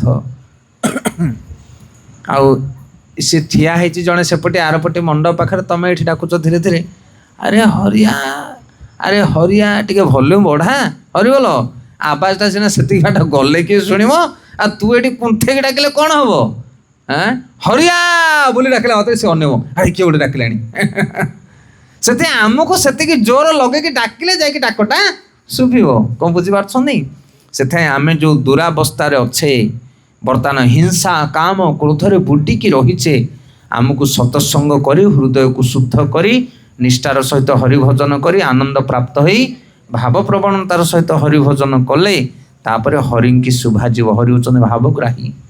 ଯେମିତି ଗୋଟେ କଣ୍ଟା ଲଟା ଭିତରେ ଗୋଟେ ଏଡ଼ିକି ଟିକେ ଫୁଲ ଫୁଟିଲେ ମଧ୍ୟ ଭଅଁର ଭୁଲି ବୁଲି ଯାଇକି ସେ ଫୁଲ ଉପରେ ବସିବ। ସେମିତି ତମେ କେଉଁ ଜାଗାରେ ରହୁଛ ରୁହ, ନର୍କରେ ତୁମେ ଥାଅ, ତୁମେ ହାଡ଼ି ହୁଅ, ପାଣ ହୁଅ, ବ୍ରାହ୍ମଣ ହୁଅ, ବିଦେଶୀ ହୁଅ, ସ୍ୱଦେଶୀ ହୁଅ, ତମେ ଛୋଟା ହୁଅ, କୁଜା ହୁଅ, କାଲ ହୁଅ, ତମେ ସୁନ୍ଦର ହୁଅ, ଅସୁନ୍ଦର ହୁଅ, ଶିକ୍ଷିତ ହୁଅ, ଅଶିକ୍ଷିତ ହୁଅ, ଭଗବାନ ସେଇଟା ଦେଖନ୍ତି ନାହିଁ। ଭଗବାନ ଦେଖନ୍ତି ତମ ହୃଦୟର ଭାବକୁ। ସେଥିପାଇଁ ସବୁରୁଣୀ ଜାତିରେ ସବୁରୁଣୀ ବୃଦ୍ଧା, କ'ଣ ଯୋଗ୍ୟତା ଥିଲା ତାର? କିନ୍ତୁ ରାମଚନ୍ଦ୍ର ଖୋଜି ଖୋଜି ଯାଇକି ତା ଦୁଆରେ ପହଞ୍ଚିଗଲେ, ଅଇଁଠା କୋଳି ତାଠୁ ଖାଇଗଲେ। ଏ ହେଉଛି ଭାବର କଥା। ଗୁରୁଙ୍କର ଆଦେଶରେ ନିଷ୍ଠାର ସହିତ ସବୁରୁଣୀ ଭାଗବତ ସବୁବେଳେ ପଢ଼ୁଥାଏ, ରାମଚନ୍ଦ୍ରଙ୍କୁ ଅପେକ୍ଷା କରିଥାଏ। ମୋ ଗୁରୁ କହିଛନ୍ତି ଦିନେ ରାମ ଆସିବେ। କ'ଣ ବୁଝିପାରୁଛନ୍ତି? ସେଥିପାଇଁ କଳି ଯୁଗରେ ନାମ ରୂପେ କୃଷ୍ଣ ଅବତାର, ଗୁରୁ ତ ଜପମାଳ ଦେଇଛନ୍ତି। ଗୁରୁ ଆମକୁ କହିଛନ୍ତି ପ୍ରତିଦିନ ହରିନାମ କରିବ, ଏଇ ହରିନାମ କଲେ ତମେ ଉଦ୍ଧାର ପାଇବ। ବାସ୍ ଆମର ପ୍ରାଣ ସେଇଟା। ଯେତେ ଆମର ଇସ୍କନ ବୈଷ୍ଣବ ମାନେ ଅଛନ୍ତି, ଗୌଡ଼ୀୟ ବୈଷ୍ଣବ ମାନେ ଅଛନ୍ତି, ସକାଳ ପାଇଲେ ଖାଆନ୍ତୁ, ପିଅନ୍ତୁ, ଗାଧାନ୍ତୁ, ନ ଗାଧାନ୍ତୁ, କିନ୍ତୁ ହରିନାମଟା ଆରମ୍ଭ ହେଇଯିବ। ନିଷ୍ଠା ଭଜନ ତାକୁ କୁହାଯାଏ। ଆଜି ଗାଧେଇଲେ ଚଳିବ, ନ ଗାଧେଇଲେ ଚଳିବ, ଖାଇଛ ନ ଖାଇଛ ସେଇଟା କିଏ ଦେଖିବେନି, କିନ୍ତୁ ଗୁରୁଙ୍କର ଆଦେଶ ପ୍ରତିଦିନ ଭଗବାନଙ୍କର ନାମ ଜପ କରିବି ସେମାନେ କରିବେ, ତାକୁ କୁହାଯାଏ ନିଷ୍ଠା ଭଜନ। ସେଥିପାଇଁ ନିଷ୍ଠାର ସହିତ ଭଜନ କଲେ ଆମ ହୃଦୟ ଶୁଦ୍ଧିକରଣ ହେବ। ତ ଏଭଳି ଭାବରେ ରୂପ ଗୋସ୍ୱାମୀ ପାଦ କହୁଛନ୍ତି ଶ୍ଲୋକ, ସୁନ୍ଦର ଶ୍ଲୋକ ପ୍ରଭୁପାଦ ନୋଟ କରୁଛନ୍ତି କି ପୂର୍ବେ ଏଇଭଳି ଭାବରେ ଅନେକ ସାଧୁ ସନ୍ଥ ମାନେ ନିଷ୍ଠାର ସହିତ ଭଜନ କରି ମୋତେ ପାଇଛନ୍ତି। ହେ ଅର୍ଜୁନ, ମୋତେ ପ୍ରାପ୍ତ ହୋଇଛନ୍ତି। ମୁଁ ଯୁଗକୁ ଯୁଗ ଆସେ, ମୁଁ ବ୍ରହ୍ମାଙ୍କର ପ୍ରତିକଳ୍ପରେ ଥରେ ଥରେ ଆସେ, ସ୍ୱଦେହରେ ଆସେ, ମୋର ନିଜ ରୂପରେ ଆସେ। ଆଉ ମୋତେ କେଉଁମାନେ ପାଆନ୍ତି? ଏଭଳି ସାଧୁ ମହାତ୍ମା ପୁରୁଷ ମାନେ ମୋତେ ପାଆନ୍ତି, ଅମଳ ଆତ୍ମା ନା ନିର୍ମଳ ସାଧୁ ମାନେ। ତାପରେ କହୁଛନ୍ତି ଯେ ଯଥା ମା ପ୍ରପଦ୍ୟନ୍ତେ ତଥେସ୍ତୈବ ଭଜାମ୍ୟହଂ ମମ ବର୍ତ୍ତାନୁବର୍ତ୍ତନ୍ତେ ମନୁଷ୍ୟା ପାର୍ଥ ସର୍ବସ୍ୱ। ଯେଉଁମାନେ ଯେହିପରି ଭାବରେ ମୋର ଭଜନ କରନ୍ତି ମୁଁ ସେମାନଙ୍କୁ ସେଇଭଳି ଭାବରେ ପୁରସ୍କୃତ କରେ। ଯଦି ମୋର ଜଣେ ଭକ୍ତି କରେ, ମୋ ପ୍ରତି ଆଶ୍ରିତ ହୁଏ, ତାହେଲେ ମୁଁ ତା ଆଗରେ ହୃଦୟ ଖୋଲି ଠିଆ ହେଇଯାଏ। ଆଉ ଯେଉଁମାନେ ମୋତେ ହିଂସା କରନ୍ତି, ଯେଉଁମାନେ ମୋତେ ଈର୍ଷା କରନ୍ତି, ସେମାନଙ୍କୁ ମଧ୍ୟ ବରାବର ପନିଶମେଣ୍ଟ ମୁଁ ଦିଏ। ଯେ ଯଥା ମା ପ୍ରପଦ୍ୟନ୍ତେ, ଯେ ଯେଭଳି ଭାବରେ ମୋର ଭଜନ କରେ ମୁଁ ତାକୁ ସେଇଭଳି ଭାବରେ ପୁରସ୍କୃତ କରେ। ହେ ପୃଥପୁତ୍ର, ସର୍ବପ୍ରକାରେ ମୋର ପଥ ହିଁ ସମସ୍ତେ ଅନୁସରଣ କରନ୍ତି, ସମସ୍ତେ ମୋର ପଥକୁ ଅନୁସରଣ କରନ୍ତି। ଆମର ପ୍ରଭୁଜୀ ମାନେ କହନ୍ତି, ଆପଣ ଯଦି ଆଦିବାସୀ ଅଞ୍ଚଳକୁ ଯିବେ, ସେମାନେ କିଏ ଗଛ ପୂଜା କରୁଥିବେ, କିଏ ପାହାଡ଼ ପୂଜା କରୁଛନ୍ତି, କିଏ ପଥର ପୂଜା କରୁଛନ୍ତି। ଆମେମାନେ ଚଷୀ ଲୋକମାନେ ଲଙ୍ଗଳ ପୂଜା କରୁଛେ, ଭୂମି ପୂଜା କରୁଛେ କି ନାହିଁ? ଯାହାର ଯାହା ଦେବତା, ଯିଏ ଯୋଉଟା କାମ କରୁଛି ସେ ସେଟା ପୂଜା କରିବ। ଯିଏ ମାଛ ଧରିବାକୁ ଯାଉଛି ସମୁଦ୍ର ଭିତରକୁ, ସେ ଡଙ୍ଗା ପୂଜା କରୁଛି, ଜାଲ ପୂଜା କରୁଛି। ନା ବୁଝିପାରୁଛ ନା ନାହିଁ? ଯିଏ ଯାହା କାମ କରୁଛି ସିଏ ତାର ପୂଜା କରୁଛି। ଭଗବାନ କହୁଛନ୍ତି ଯିଏ ଯାହାକୁ ପୂଜା କଲେ ମଧ୍ୟ ଫଳ ମୁଁ ଦିଏ, ଦବାବାଲା ହଉଛି ମୁଁ। ଯେ ଯଥା ମା ପ୍ରପଦ୍ୟନ୍ତେ ତଥେସ୍ତୈବ ଭଜାମି ଅହମ୍ ମମ ବର୍ତ୍ତାନୁବର୍ତ୍ତନେ ମନ ବର୍ତ୍ତାନୁବର୍ତ୍ତନ୍ତେ ମନୁଷ୍ୟ ପାର୍ଥ ସର୍ବସ୍ୱ। ସର୍ବସ୍ୱ ଅର୍ଥ ବହୁତ, ସର୍ବସ୍ୱ ଶବ୍ଦ ବହୁତ ଅର୍ଥପୂର୍ଣ୍ଣ। ସର୍ବର୍ଥ ଅର୍ଥ ସର୍ବସ୍ୱ ମାନେ ସମସ୍ତେ। जे जाको आराधना करुछन्ति जो कर्म करुछन्ति समस्त को फल किए दिए मु दिए मनुष्य पार्थ सर्वस्व। तेणु भगवान कहते जे मोर भजन करे मोर चिंता करे आ निश्चित भाव मते सी जाने। आपण कहे केमिति समस्ते भजन करुछन्ति भगवान को। तापर श्लोक भगवान कहते चतुर्वर्णमय सृष्ट गुण कर्म विभागस तस्य कर्तारम अपीमा बर्ध कर्तारम अभयम। कहते भूत प्रकृतिर त्रिगुण एवं से गुण अनुसार कर्म अनुଯାୟୀ मानव मानक चारि वर्ण विभाग द्वारा सृष्टि करा जाइछि। जदियो मु चारि वर्ण विभाग सृष्टिकर्ता तथापि तुम्हें जानी रखा उचित जे अवय बा अपरिवर्तनीय होइथिबा जोगु मु अकर्ता अटे। ध्यान देकी शुणु श्लोक। तो ये श्लोक भगवान कहते ये जगत रे जेते जीव जगत अच्छा समस्त को मु कंट्रोल करुच्ची। समस्ते मोर ही पूजा करती ना केमिति आपणकर पूजा करती ना मनुष्य को चारि भाग में विभक्त करुच्ची। वर्णाश्रम चारिटा वर्ण कौन कौन ब्राह्मण क्षत्रिय वैश्य आउ शूद्र ये हेले चारि वर्ण। जिते मनुष्य अच्छा ये चारि वर्ण भितर जड़े एका हो से ब्राह्मण हो ना क्षत्रिय हो ना वैश्य हो ना शूद्र शूद्र मान नीच जाति हो यही चार्टा वर्ण। आश्रम चारिटा कौन ना 25 वर्ष पर्यंत ब्रह्मचारी ब्रह्म अर्थ वेद ज्ञान ग्रहण कर 25 वर्ष पर्यंत तापर विवाह करके 50 वर्ष पर्यंत गृहस्थ ब्रह्मचारी गृहस्थ तापर 50 वर्ष पर 51 ठू आरंभ हम कौन बानप्रस्थ। बानप्रस्थ माने अवसर जीवन 50 रु 75 वर्ष पर्यंत बानप्रस्थ आ 75 पर सन्यास ब्रह्मचारी गृहस्थ बानप्रस्थ सन्यास ये है चारिटा आश्रम। बुझिपारे से गृहस्थ को आश्रम बोली कह जाए। आश्रम माने जो भगवान रहती से ब्रह्मचारी माने गुरुकुल रे पाठ पढ़ती गुरुंकर सन्निध्य रही भगवान आराधना कर विद्या शिक्षा करेंगे सकाल पाइले प्रेयर्स करेंगे प्रार्थना करेंगे अच्छी कि नहीं सी आश्रम गृहस्थ ए ब्रह्मचारी आश्रम। तापर गृहस्थ आश्रम रे प्रवेश कले सेटा भी नियम आम घरे इष्ट देवता रहिबे सकाल पाइले स्नान शौच कर इष्ट को प्रणाम करिवो। किए मानुछन्ते न मानुछन्ते से कथा आम जानिने किंतु घर प्रतिष्ठा हेले घरे आगे दुर्गा माधव को बसा हबो इष्ट देवता को स्थापन हबो अच्छे कि नहीं। का घरे इष्ट देवता नहांती जनक ना कहलो समस्त घरे इष्ट अच्छी कारण सेटा होचे आश्रम गृहस्थ आश्रम सेटा पूजा पाठ सबकिछि सेठी हुए भगवान को निर्देश रहे तार विधि विधान अच्छी पितामाता प्रति सम्मान गुरु गुरुजन मान प्रति सम्मान अतिथि देव भव घर भितर तुम अच्छ गृहस्थ किए जन अतिथि आसला माने देवता भली स्वागत करिवो ये सब नियम रही शास्त्र रे। तापर बानप्रस्थ बानप्रस्थ माने 50 डेईला परे घर झमेला पुओ बोहू मान को देकी तमे जाइकी कोठी पहुँचबो गुरु आश्रम रे पहुँच ताको बानप्रस्थ कहा जाए। बड़ बड़ राजा महाराजा माने मध्य राज्य छाड़ी जंगल को जाइथिले ना नहीं बड़ बड़ राजा महाराजा माने से गृहस्थ पर वानप्रस्थ स्वीकार कर कारण घर संसार जामेला मुंडे मुंडे दिन अतिबाहित है हरि भोजिया को समय पाइला नहीं। गृहस्थ लोक हरि भोजी पार कि ना पिला छुआ जमी बाड़ी घर संसार सब धंदा करू दिन जीव। तेणु 50 डेईला पर पुओ बोहू को घर जिम्मेदारी दे बानप्रस्थ प्रवेश कर हरि को भजन कर। बानप्रस्थ माने वन गमन कलिजुगे वन को जावा दरकार नहीं घरे रुह मठ मंदिर पाखे अच्छी मठ मंदिर को सकाଳେ सन्ध्याରେ जाइए हरिकर भजन कर बानप्रस्थ। आ 75 वर्ष पर सन्यास जीवन 75 वर्ष पर एकांत भाव में हरि की स्मरण कर कारण 75 वर्ष पर तुमको आउ किए पसंद करेंगे ना वृद्ध अवस्था आसीगला ताको सन्यास बोली कहा जाए। ए नियम किए तैयारी करछि भगवान कहते मु तैयारी करछि।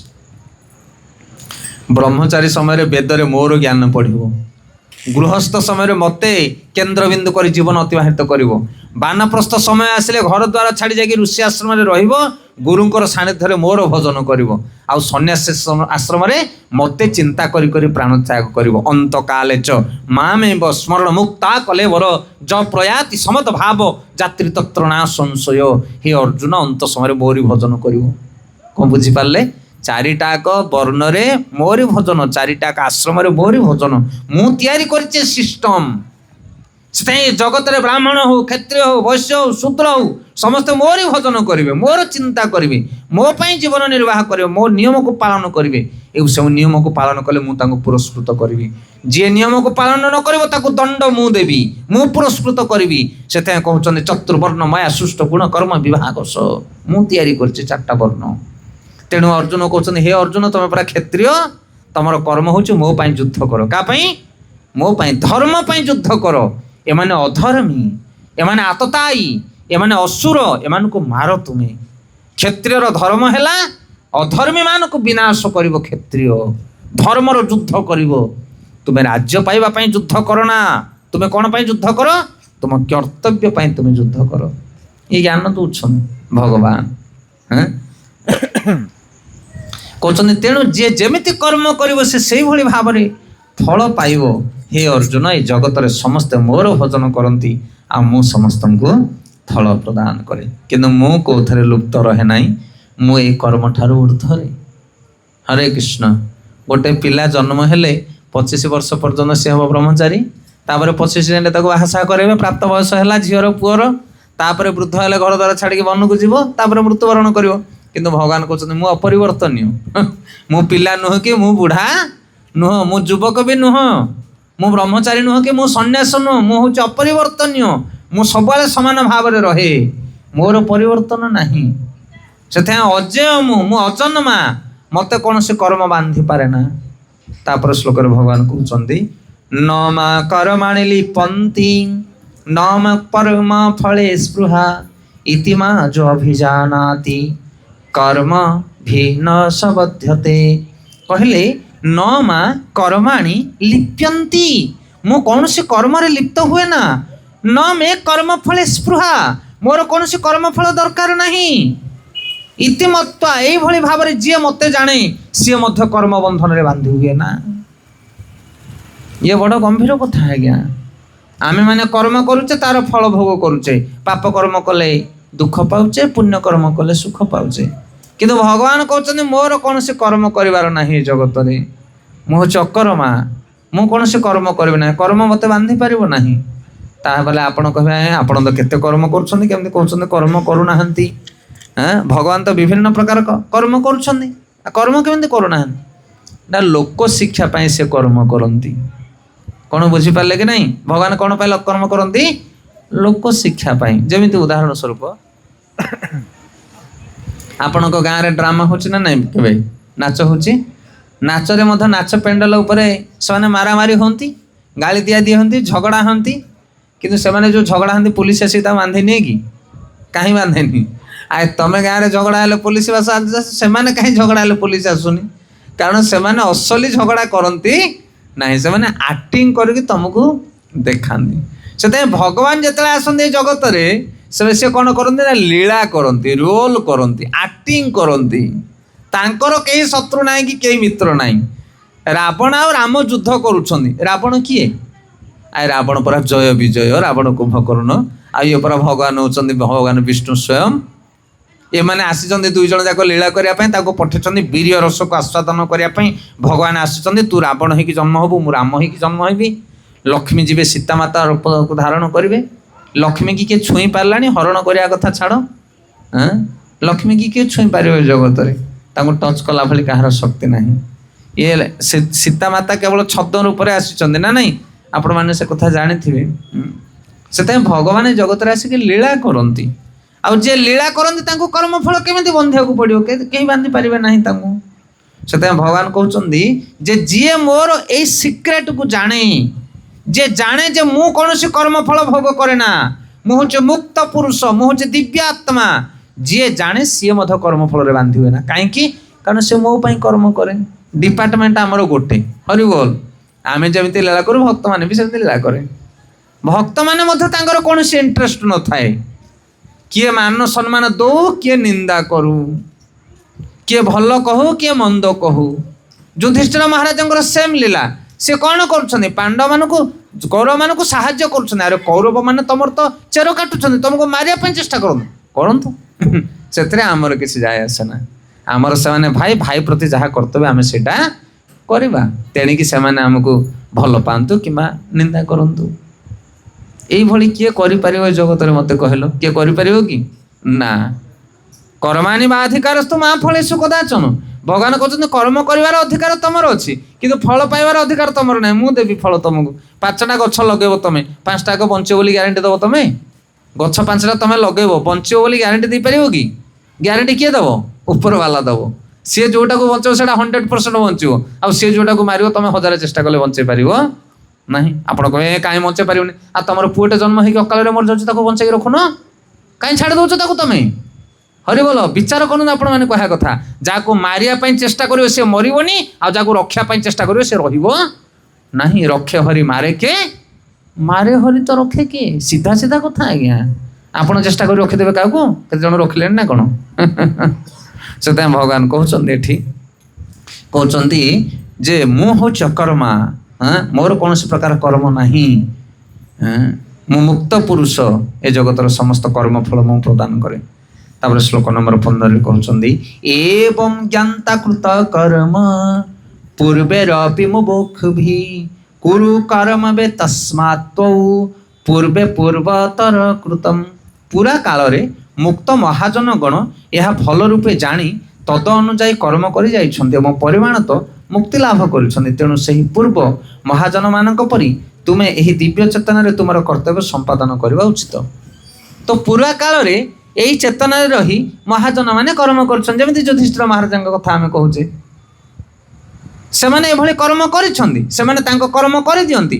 भगवान होचन्ति सर्वकर्ता से सब करंती से सब फल दियंती आ से मध्य अकर्ता से जगत रे किछि करिवार नाही। युधिष्ठिर महाराज कथा जानी भगवान रक्षा करता प्रहलाद महाराज कथा जानी भगवान रक्षा करता तेणु सी क्या क्रोध कर प्रहलाद जे हिंसा करुच कर आमर किछि कहिबार नाही। हिरण्यकशिपुर भौणी होची होलिका सी बर पाइथिला कौन बर पाइथिला होलिका ना निआरे मु पशिले मध्य मु पोड़ीबी नाही। भाई हिरण्यकशिपु कहूची प्रहलाद को मो कोଳରେ बसै दियो निआ लगै दियो मो कोଳରେ प्रहलाद मरीजीव कारण मते अग्नि छुईब नाही। तापर से कथा करागला होलिका बसिला काठ गदा उपरे ताको निआ माड़ी देले प्रहलाद को कोଳରେ धरिकी किंतु कौन हैला होलिका जलिकी सफा हो गला किंतु प्रहलाद हृदय निआ लागिला नाही। ये हूँ भगवान नियम। भगवान कहते कि पूर्वे यही सिद्धांत को जी जानी कि मु कौन कर्म फल लिप्त हुए ना मु निरालिप्त निर्लिप्त भाव में रहे आउ जे मोर भजन करे मोर भक्ति करे मो चरण में अनुप्राणित हुए हाँ सी मध्य जगतर कौन कार्य लिप्त हुए ना ताकू गाली दियो निंदा कर भर्त्सना कर सम्मानिता कर तार किसी जाए आसे ना कर्म रे से की कर्म करे ना भगवान को प्रसन्न पाई कर्म करे।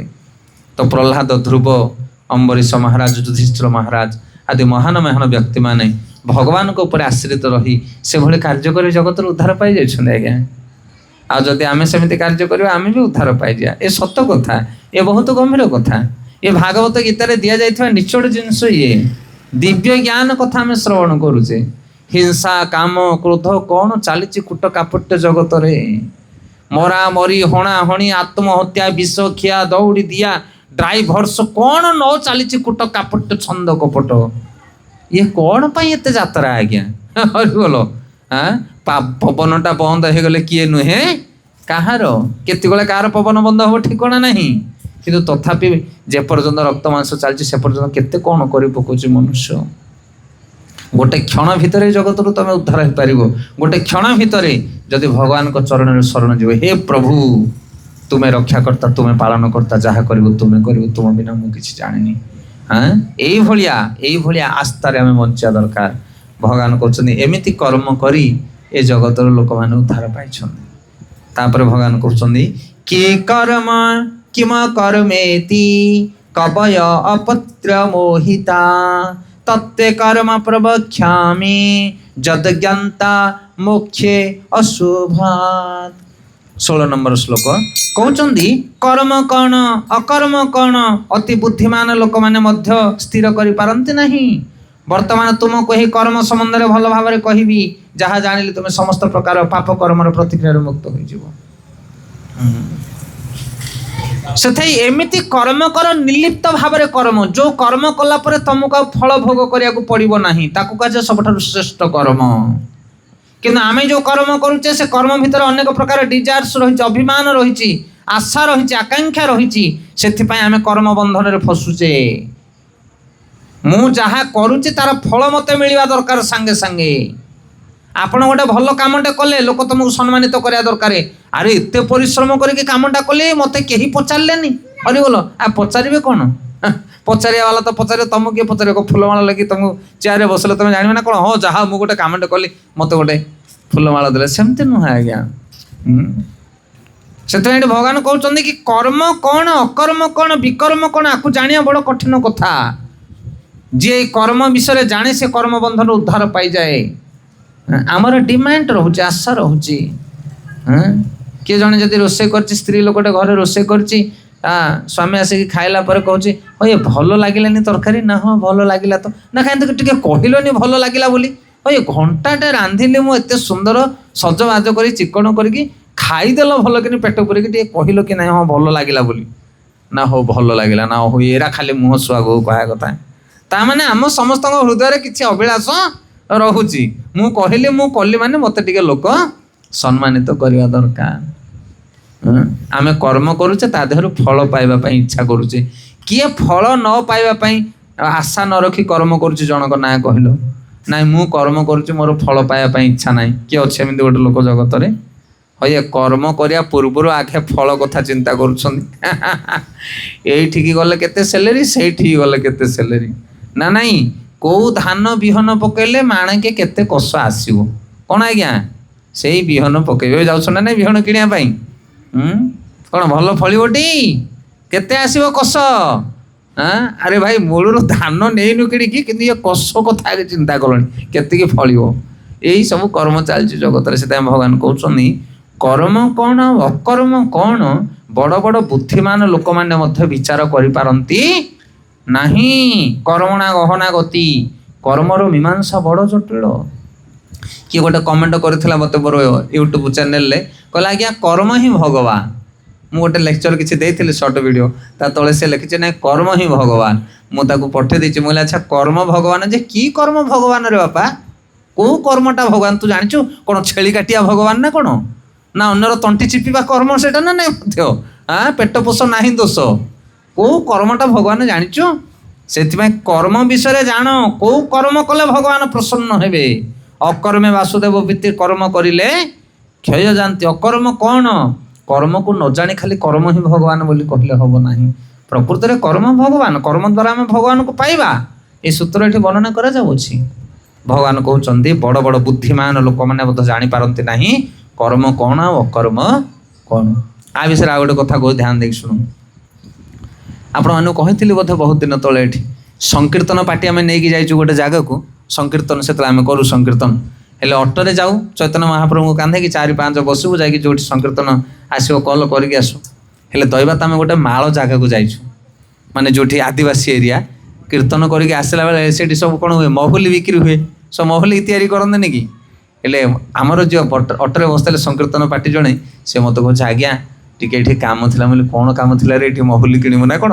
ନା ଆଜ୍ଞା ମୁଁ ପିଇବିନି ବା, ମୋ ବାବାଙ୍କ ପାଇଁ ପୁଣି ନେଇକି ଯିବି। ମୁଁ କହିଲି ଆରେ ଅଥରମି, ଆରେ ଏଇଠି ତ ସଂକୀର୍ତ୍ତନ ଖୋଳ ତାଳ ଚୈତନ୍ୟ ମହାପ୍ରଭୁ ସବୁ ଧରିଛେ ଆମେ, ଏଇଠି କ'ଣ କହୁଛୁ ମହୁଲି ଧରିକି ଯିବି? ନା ଆଜ୍ଞା ମୁଁ କ'ଣ ପିଇବି କି, ମୁଁ ଧରିକି ଯିବି। ମୁଁ କହିଲି ଆରେ ଧରିକି ଗଲେ ମଧ୍ୟ ଏଇ ଭିତରେ ସେ ଜିନିଷ ପୁରେଇକି ଆମେ ଗୋଟେ ସଂକୀର୍ତ୍ତନ ଧରିକି ଆମେ ଯାଉଛୁ ଅଟୋ ଭିତରେ। ସେ ମୋ ସହିତ ଯୁକ୍ତି କଲା, କହିଲା ଦେଖ ଆଜ୍ଞା ମୋ ବାପା ବୁଢ଼ା ଲୋକ, ସେ ବୁଢ଼ା ବୟସରେ ମଦ ପାଣି ଟିକେ ପିଇବା ପାଇଁ ଚାହୁଁଛି। ମୁଁ ପୁଅ ହେଇକି ଯଦି ତାକୁ ମଦ ଟିକେ ଦେଇପାରିବିନି ତାହେଲେ ମୁଁ କି ପୁଅ? ହରିବୋଲ, ଧିକାର ମୋ ପୁଅ ପଣିଆକୁ। ଯଦି ବାପା ଚାହୁଁଛି ମହୁଲି ଟିକେ ପିଇବାକୁ, ମୁଁ ମହୁଲି ଟିକେ ଦେବିନି ବୋଲେ ମୁଁ କି ପୁଅ ତାର? ମୁଁ କହିଲି ବାବା ତୋତେ ବୁଝେଇବାଟା ବଡ଼ କଷ୍ଟ ହିଁ ନା, ବୁଝେଇ ହେବନି ତୋତେ, ତୁ ମଦ ଆଣେ ନା ଚାରେ ରାସ୍ତାରେ ମୁଁ ତୋତେ ବୁଝେଇ ଯିବି। ହେଲେ କର୍ମ କ'ଣ ଅକର୍ମ କ'ଣ ବୁଝିବା କଷ୍ଟ।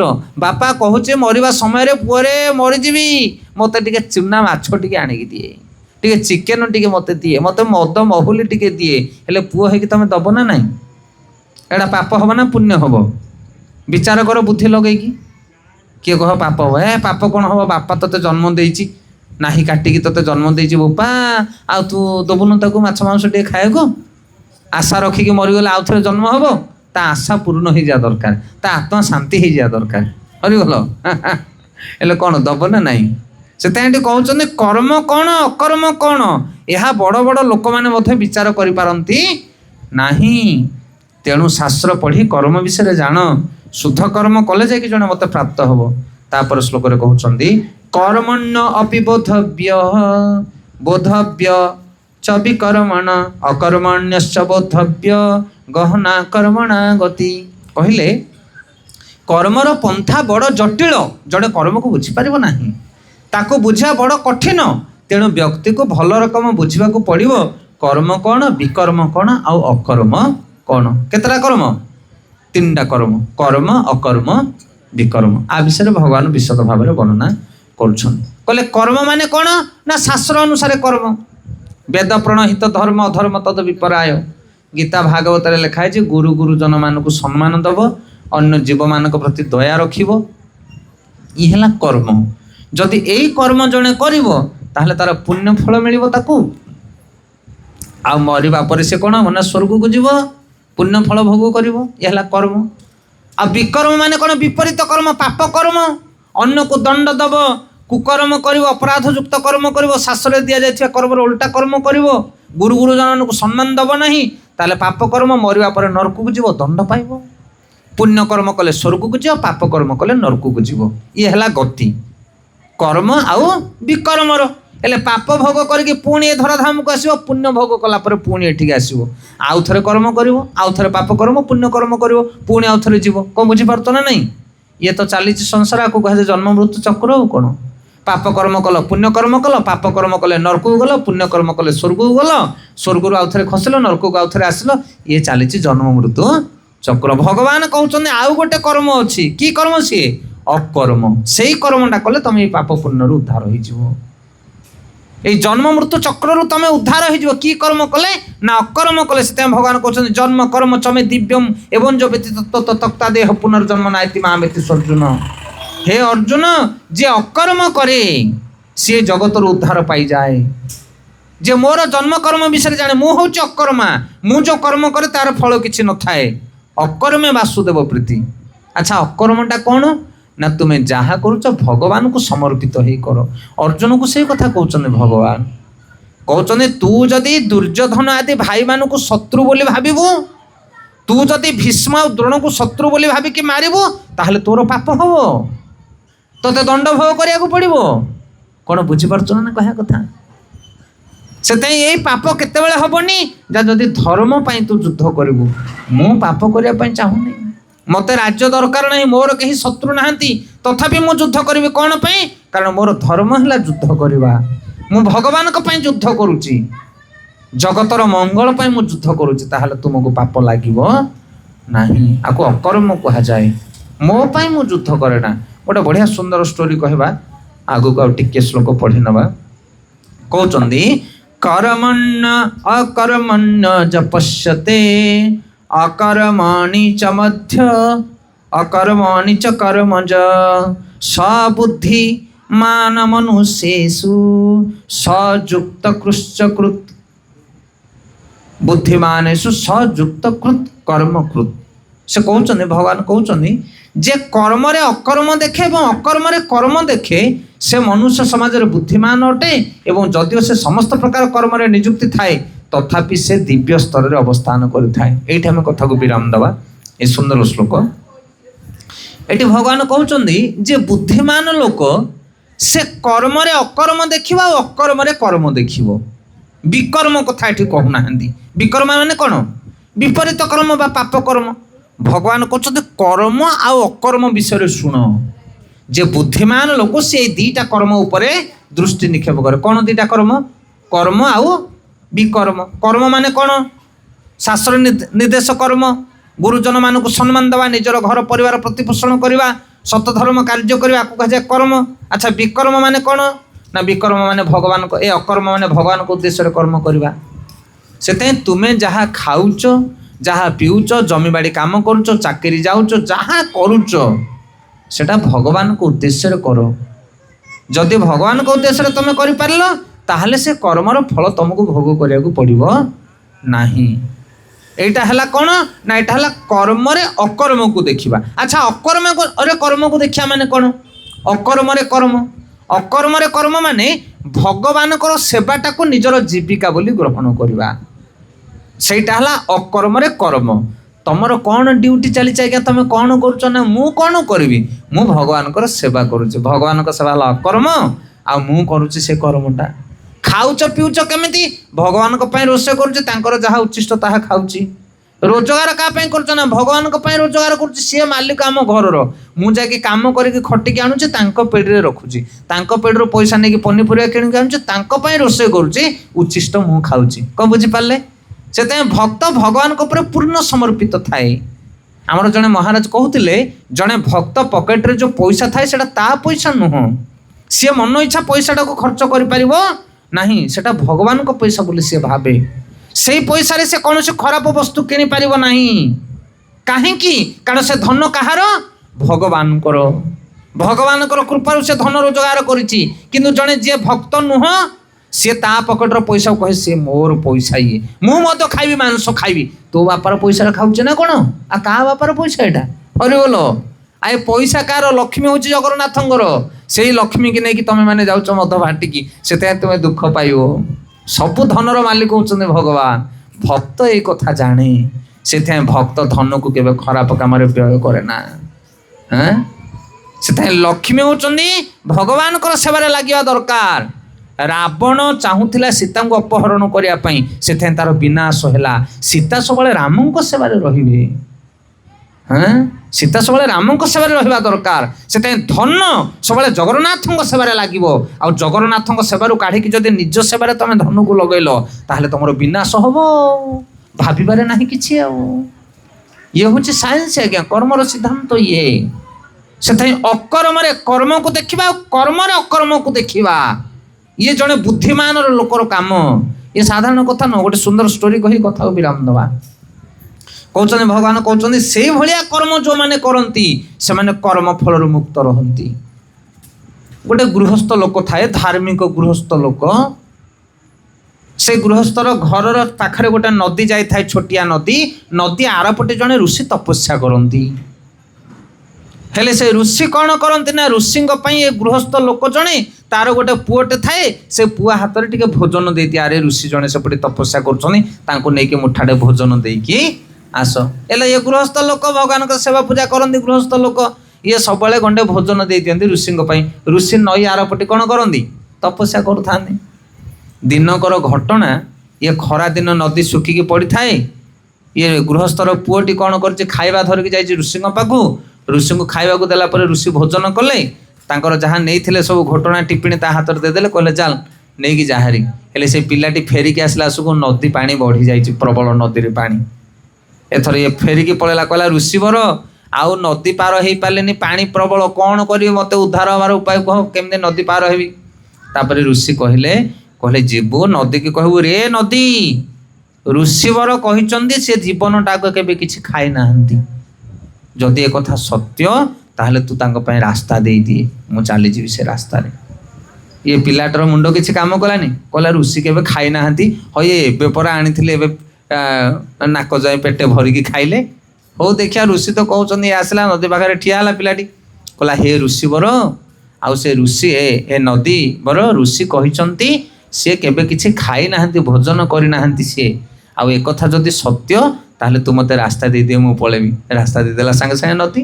ତାପରେ ସେ ରାସ୍ତାରେ ଚାଲିକି ପଳେଇ ଆସିଲା। ଇଏ ଆସିଲା ପରେ ତାଙ୍କ ବାପାଙ୍କୁ କହିଲା ବାପା, ନା କ'ଣ ହେଲା ରେ ପୁଅ? ନା ଋଷି କହିଲେ ଋଷି କେବେ ଖାଇନାହାନ୍ତି, ଯଦି ରାସ୍ତା ଦେଇଦିଏ। ଆଉ ନଦୀ ରାସ୍ତା ଦେଇଦେଲା, ସେ ତ ପେଟେ ଖାଇଲେ ମୋ ଆଖି ଆଗରେ, ଆଉ ମୁଁ ପ୍ରତିଦିନ ନେଉଛି, ସେ ଖାଉଛନ୍ତି, ଇଏ କି କଥା? ନା ତୁ ବୁଝିପାରିବୁନୁ, ପିଲା ଲୋକ। କିନ୍ତୁ ଇଏ ପିଲା ଲୋକ ମନରେ ତାର ଗୋଟେ ଭାବନା ଥାଏ। ତା ପରଦିନ ଯେତେବେଳେ ଇଏ ପୁଣି ଆଉ ଥରେ ଘଟଣା ଧରିକି ଯିବ ଋଷିଙ୍କ ପାଇଁ, ଏଥର ବାପାଙ୍କୁ କହିଲା, ବାବା ରାସ୍ତା ତ ଋଷି ସିନା କହିଥିଲେ ପଳେଇ ଆସିଥିଲେ, ଏବେ ଗଲା ସେ ତ ପାଣି ବଢ଼ିଥିବ, ମୁଁ କେମିତି ଯିବି? ନା ଯାଇକି ନଦୀ କହିବୁ ହେ ନଦୀ, ବାବା କହିଲେ ମୋ ବାବା କେବେ ସ୍ତ୍ରୀ ସଙ୍ଗ କରିନାହାନ୍ତି, ହରିବୋଲ, ତାଙ୍କର ଘର ସଂସାର ବୋଲି କିଛି ନାହିଁ। ସେ ଯଦି ଭଗବାନଙ୍କ ପାଦରେ ପୂର୍ଣ୍ଣ ସମର୍ପିତ ଥିବେ, ତାଙ୍କର ସନ୍ତାନ ସନ୍ତତି କିଛି ନଥିବେ, ତାହେଲେ ମୋତେ ରାସ୍ତା ଦେଇଦେଉ, ମୁଁ ପଳେଇବି ବାଟେ। ସିଏ ଆହୁରି ତାଟକା ହେଲା, କହିଲା ହଇଏ, ଇଏ ତ ମୋର ମାଆଙ୍କୁ ରଖିଛନ୍ତି ପାଖରେ, ଆଉ ଯୋଡ଼େ ଯୋଡ଼େ ଛୁଆ ତ ଆମେ ଜନ୍ମ ହେଇଛୁ, ଇଏ କ'ଣ କହୁଛନ୍ତି ତାଙ୍କର ସ୍ତ୍ରୀ ସଙ୍ଗ କରୁନାହାନ୍ତି, ସନ୍ତାନ ସନ୍ତତି ନାହିଁ, ଇଏ କି କଥା? ହଉ ଦେଖିବା, ଟେଷ୍ଟ କରିବା। ପୁଅ ଯାଇକି ଯେତେବେଳେ ନଦୀକି ଏ କଥା କହିଲା, ନଦୀ ସାଙ୍ଗେ ସାଙ୍ଗେ ରାସ୍ତା ଦେଲା, ଏବଂ ନଦୀରେ ପାର ହେଇକି କିଏ ଆସିଲେ? ପୁତ୍ର ଜଣକ। ଏବଂ ଋଷିଙ୍କ ପାଖରେ ଆସିକି ପହଞ୍ଚିଲେ। ଋଷି କହିଲେ ହରେ ତୁ ଆସିଲୁ କେମିତି, ନଦୀରେ ଏତେ ପାଣି? ଋଷିକି କହିଲା ବାପା କହିଲେ ଏମିତି ଏମିତି କଥା। ଋଷି ତାଟକା ହେଲେ, କହିଲେ ଆରେ ମୁଁ ଭାବୁଥିଲି ବଡ଼ ଋଷି, ମୁଁ ଦେଖିଲା ଇଏ କ'ଣ ଓଲଟା ବାଟ ଦେଲା ମୋତେ। ତାପରେ ସେ ପିଲାଟି ପଚାରିଲା କହିଲା ହେ ଋଷିବର ମୋର ସନ୍ଦେହକୁ ମୋଚନ କର ମୁଁ ବୁଝିପାରୁନି ଏ ଲୀଳା କ'ଣ ଆପଣ କହୁଛନ୍ତି ଖାଇନି ସିଏ କହୁଛନ୍ତି ସ୍ତ୍ରୀ ସଙ୍ଗ କରିନି ସନ୍ତାନ ଜନ୍ମ କରିନି ଆଉ ମୋ ଆଖି ଆଗରେ ତମେ ଖାଉଛ ତାଙ୍କର ଦିଦିଟା ଛୁଆ ଆମେ। ତାପରେ ଋଷି ବୁଝେଇଦେଲେ କହିଲେ ବାପରେ ଯେ ନିଜର ଖୁସି ପାଇଁ ଭୋଜନ ନ କରେ ଆମେ ଭୋଜନ କରିବା ପାଇଁ ଶରୀର ଦରକାର ଆଉ ସେଇଥିପାଇଁ ଶରୀରକୁ ବଞ୍ଚାଇ ରଖିବା ପାଇଁ ଆମେ ଟିକେ ଆହାର କରୁଛୁ କିନ୍ତୁ ଏ ଜଗତରେ ଯେଉଁ ଲୋକମାନେ ଖାଉଛନ୍ତି ଶରୀର ବଞ୍ଚାଇ ରଖିବା ପାଇଁ ଲୋକ ଖାଉନାହାନ୍ତି ଖାଉଛନ୍ତି କି ଆଏ ଶରୀର ବଞ୍ଚାଇବା ପାଇଁ ଯିଏ ଖାଆନ୍ତା ସେ ଶାଗ ସବଜି ଖାଆନ୍ତା ସନ୍ତୁଳା ସିଝା ଖାଇକି ସୁସ୍ଥରେ ତା ଶରୀର ରହନ୍ତା ଆମେ ଜିହାକୁ ଟେଷ୍ଟ ଦରକାର ସେଇଥିପାଇଁ ଖାଉଛେ କ'ଣ ଆପଣମାନେ ଜାଣିଥିବେ ଫାଷ୍ଟ ଫୁଡ୍ ଲାଷ୍ଟ ଫୁଡ୍ ଖାଉଛେ ଆଉ ଦେହରେ ବଳ ଦରକାର ସେଥିପାଇଁ ନନଭେଜ ଖାଉଛେ ଆଉ ସେଇଥିପାଇଁ କର୍ମରେ ବନ୍ଧା ହଉଛେ ମେଡିକାଲ ଧାଉଛେ ଇତ୍ୟାଦି ଇତ୍ୟାଦି ଦୁନିଆ ପାଲା ହଉଛି ସେଥିପାଇଁ ବଞ୍ଚିବା ପାଇଁ ଯଦି ଖାଦ୍ୟ ଦରକାର ଶରୀର ପାଇଁ ଯୋଉଟା ହିତକର ସେଇ ଖାଦ୍ୟ ଖାଇଲେ ତମକୁ କିଛି ରିଆକ୍ସନ ଲାଗିବ ନାହିଁ କ'ଣ ବୁଝିପାରିଲେ। ତାପରେ ବାପାଙ୍କ କଥା ପଚାରିଲେ ନା ବାପା କେବଳ ବଂଶକୁ ରକ୍ଷା କରିବା ପାଇଁ ସିଏ ବିବାହ ହେଇଛନ୍ତି ତାଙ୍କର ସ୍ତ୍ରୀ ସୁଖ ଭୋଗ କରିବାର ଇଚ୍ଛା ନାହିଁ କ'ଣ ବୁଝିପାରିଲେ ନା ନାଇଁ ସେଥିପାଇଁ ତାକୁ କୁହାଯାଏ ଯୁକ୍ତ ବୈରାଗ୍ୟ ଶୌଚତେ ଗୀତାରେ ଭଗବାନ କହୁଛନ୍ତି। ସେଥିପାଇଁ ଖାଇକି ମଧ୍ୟ ଜଣେ ଖାଏ ନା ବିବାହ ହେଇକି ମଧ୍ୟ ସେ ମଧ୍ୟ ବିବାହ ହୁଏ ନା କେମିତି ନା ଯଦି ଭଗବାନଙ୍କ ପ୍ରୀତି ଉଦ୍ଦେଶ୍ୟରେ ସେ କାର୍ଯ୍ୟ କରେ ଆଉ ସେମିତି ଯଦି ଗୋଟେ ମନୁଷ୍ୟ କାର୍ଯ୍ୟ କରିବ ତାହେଲେ ସେ କର୍ମ କରି ମଧ୍ୟ କର୍ମରେ ବନ୍ଧା ହେବ ନାହିଁ ଇଏ ହେଉଛି ସିକ୍ରେଟ୍। ସେଥିପାଇଁ ଆମେ କର୍ମ କରିବା କିନ୍ତୁ ଫଳକୁ ଆଶା କରିବା ନାହିଁ ଆମେ କର୍ମ କରିବା ଭଗବାନଙ୍କ ପ୍ରସନ୍ନତା ପାଇଁ କାର୍ଯ୍ୟ କରିବା ଜଗତ ମଙ୍ଗଳ ପାଇଁ କାର୍ଯ୍ୟ କରିବା କିଏ ମାନ ସମ୍ମାନ ଦଉ କି ମାନ ଦଉ ସେଥିରେ ଆମର କିଛି ଯାଏ ଆସେ ନା। ଯଦି ଜଣେ ଏଇଭଳି ଭାବରେ କର୍ମ କରିବ ହେ ଅର୍ଜୁନ ତାହେଲେ ସେ ଜଗତର ଉଦ୍ଧାର ପାଇବ। ତେଣୁ ପୂର୍ବ କାଳରେ ଏଇଭଳି ଭାବରେ କର୍ମ କରି କର୍ମ ଅକର୍ମ ବିକର୍ମ ବିଷୟରେ ଜାଣି ସାଧୁ ମହାତ୍ମା ମାନେ ବୁଦ୍ଧିମାନ ବ୍ୟକ୍ତିମାନେ ଅକର୍ମରେ କର୍ମ ଆଉ କର୍ମରେ ଅକର୍ମ କରି ଏ ଜଗତର ଉଦ୍ଧାର ପାଇଛନ୍ତି। ତେଣୁ ତୁମେ ମଧ୍ୟ ସେଇଭଳି କର୍ମ କର କି କର୍ମ କରିବ ନା କର୍ମରେ ଅକର୍ମ ମୁଁ କ୍ଷତ୍ରିୟ ମୋର ଧର୍ମ ହେଲା ଯୁଦ୍ଧ କରିବା ଆଉ ଭଗବାନଙ୍କର ଉଦ୍ଦେଶ୍ୟରେ ଯଦି ମୁଁ ଯୁଦ୍ଧ କରେ ତାହେଲେ ସେଇଟା ହେଲା ଅକର୍ମରେ କର୍ମ ଆଉ କର୍ମରେ ଅକର୍ମ। ତେଣୁ ଆମେ ମଧ୍ୟ ଯାହା ରୋଷେଇ କରୁଛେ ଯାହା ଖାଉଛେ ଯାହା ବି କରୁଛେ ବିବାହ ବ୍ରତ ଘର ଯାହା କରୁଛ କର କିନ୍ତୁ ଭଗବାନଙ୍କୁ କେନ୍ଦ୍ରବିନ୍ଦୁ କରି ଯଦି ତୁମେ ସେ କର୍ମ କରିବ ତାହେଲେ ସେ କର୍ମର ଫଳ ତମକୁ ଭୋଗ କରିବାକୁ ପଡ଼ିବ ନାହିଁ। ଆଜି ଆମ ଘରେ ବାହାଘର ଗୋଟେ ହବ ବାହାଘର କିନ୍ତୁ ଆମ ପ୍ରସନ୍ନତା ପାଇଁ ନୁହଁ ଭଗବାନଙ୍କ ପ୍ରସନ୍ନତା ପାଇଁ ବାହାଘର ହବ ସାଧୁ ସନ୍ଥ ମାନେ ଆସିବେ ଶଙ୍ଖ ମହୁରୀ ବାଜିବ ସେଇଭଳି ଭାବରେ ହବ ଯେମିତି ଭଗବାନ ପ୍ରସନ୍ନ ହେବେ ବାହାଘରକୁ ଦେଖି। ଆଉ ଯଦି ତମେ ନିଜର ଖୁସି ପାଇଁ ବାହାଘର କଲ ତାହେଲେ ତ ଡାଲା ବାଜିବ ତମର କେହି ରଖିପାରିବେ ନାହିଁ ଆଉ ଯୋଉ କର୍ମ କରିବ ତାର ଫଳ ତମେ ଭୋଗ କରିବ ଏକା ଆଉ ସେଥିପାଇଁ ନିଜର କୌଣସି ସୁଖ ସୁବିଧା ପାଇଁ କାର୍ଯ୍ୟ କରୁନା ଏ ଜଗତରେ ଯଦି ଭଗବାନଙ୍କୁ ପ୍ରସନ୍ନ କରିବା ପାଇଁ ଆମେ କାର୍ଯ୍ୟ କରୁ ତାହେଲେ ଆମ ଜୀବନରେ ଆମେ ସବୁବେଳେ କ'ଣ ରହିବା ନିର୍ମଳ ରହିବା ଆଉ ଏ ଜଗତରୁ ନିଶ୍ଚିତରେ ଉଦ୍ଧାର ପାଇବା। ସେଥିପାଇଁ ଭଗବାନ ଏଠି କହୁଛନ୍ତି ପୂର୍ବରୁ ମୁଁ ଏଇ ଜ୍ଞାନ ଦେଇଥିଲି ଏବେ ପୁନର୍ବାର ତୁମକୁ ଏଇ ଜ୍ଞାନ ଦେଉଛି ହେ ଅର୍ଜୁନ ମୁଁ କ'ଣ କରେ ନା ଯୁଗକୁ ଯୁଗ ଆସେ ଏବଂ ବ୍ରହ୍ମାଙ୍କର ଗୋଟିଏ ଦିନରେ ଥରେ ଆସେ ଆଉ ସେଇ କଥା ମହାତ୍ମା ମହାପୁରୁଷ ମାନେ ଜାଣନ୍ତି। ମୁଁ କ'ଣ କରେ ପରିତ୍ରାଣାୟ ସାଧୁନା ବିନାଶାୟ ଚ ଦୁଷ୍କୃତମ୍ ପାପୀମାନଙ୍କୁ ବିନାଶ କରି ସାଧୁମାନଙ୍କୁ ପାଳନ କରିବା ପାଇଁ ଆସେ ମୁଁ କୌଣସି କର୍ମରେ ବନ୍ଧ ହୁଏ ନା ଏବଂ ଏଇ କଥାକୁ ଯେଉଁମାନେ ଜାଣନ୍ତି ମହାପୁରୁଷ ମାନେ ସେମାନେ ମଧ୍ୟ ସେଭଳି କର୍ମ କରନ୍ତି ଆଉ ଏଇ ଜଗତରୁ ଉଦ୍ଧାର ପାଇ ଯାଆନ୍ତି। କର୍ମଣା ଗହନା ଗତି ଯେ ଯେମିତି କର୍ମ କରିବ ସେ ସେମିତି ଫଳ ପାଇବ। ତେଣୁ ସତ୍କର୍ମ କର ମୋ ଉଦ୍ଦେଶ୍ୟରେ କର୍ମ କର ତାହେଲେ ତମେ ଜଗତରୁ ଉଦ୍ଧାର ପାଇବ। ଏଇ କାର୍ଯ୍ୟକୁ ସମସ୍ତେ କରିପାରିବେ। ଆମେ ବି ଯେଉଁ ଘରେ କାମ କରୁଛେ ଅଫିସରେ କାମ କରୁଛେ ଜମିବାଡ଼ି କାମ କରୁଛେ ଭଗବାନଙ୍କୁ ପ୍ରେରିତ ହେଇ କାମ କରିବା ହେ ପ୍ରଭୁ ଯଦି ବର୍ଷା ହେବ ଉପରୁ ତାହେଲେ ସମସ୍ତଙ୍କର କ୍ଷତି ପାଚିବ। ରାତି ଅଧରେ ଯାଇକି କାହା ପାଣି ହାଣିକି ମୋ ପାଣି ବିଲରେ ପୁରେଇ ଦେଲେ କ'ଣ ଧାନ ପାଚିଯିବ କି ମୋର ହରିବଲ ରାତି ଅଧରେ ଲୋକ ଶୋଇବେନି ଯାଇକି ତା ବିଲରୁ ଆ ବିଲରୁ ଗୋଳିଆ ପକେଇ ନିଜ ବିଲରେ ପାଣି ପୁରେଇ ଦେବେ। ହରେ ବାପା ଚୋରି କରିକି ଯଦି ତମ ବିଲରେ ଧାନ ପାଚି ଯାଆନ୍ତା ବୋଲେ ଆଉ ଇନ୍ଦ୍ରଦେବଙ୍କୁ କେହି ଆଶା କରନ୍ତେ ନାହିଁ ନା ବୁଝିପାରୁଛ ନା ନାହିଁ।